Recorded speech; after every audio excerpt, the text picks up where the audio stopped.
మనకి ఎలా అనిపిస్తుంది అంటే కొన్ని ఆర్గాన్స్ చిన్నగా అంటే ఇప్పుడు లైవ్లో చూసి మనం చాలా చిన్నగా ఉన్నాయి, కానీ మన టెక్స్ట్ బుక్లో అంత పెద్దగా ఉండేటప్పటికి మనకి ఇంకా తెలియలే. అంటే ఆర్గాన్స్ అంటే ఇలాగే ఉంటుంది, అది ఒక బట్టి పట్టినట్టే అనిపించేది. కానీ ఇక్కడికి వచ్చి మేడమ్స్ ఇవన్నీ ఎక్స్ప్లెయిన్ చేస్తుంటే ఓ ఇలా ఉంటుందా, ఓకే అంటే ఇది ట్రూ, అంటే ప్రతి ఇలా ఉంటుంది, ఇలా నేర్చుకోవాలి అని ఒక ఇన్స్పిరేషన్, మోటివేషన్ ఇచ్చినట్టు అనిపించింది.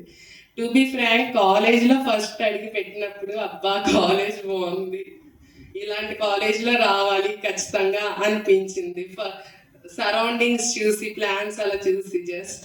కానీ క్లాసెస్ అంటే ఇద్దరు మేడమ్స్ మాత్రమే మనకి ఎక్స్ప్లెయిన్ చేస్తారు. అదే ఎక్స్ప్లెయిన్ చేస్తేనే ఇంత మోటివేషన్ అనిపించినప్పుడు మిగతా అంటే అప్పుడు నాకు అనిపించింది వస్తే ఇలాగే బాగా చదివి ఇలాంటి కాలేజీలో రావాలి, అన్నీ నేర్చుకోవాలి అనిపించింది.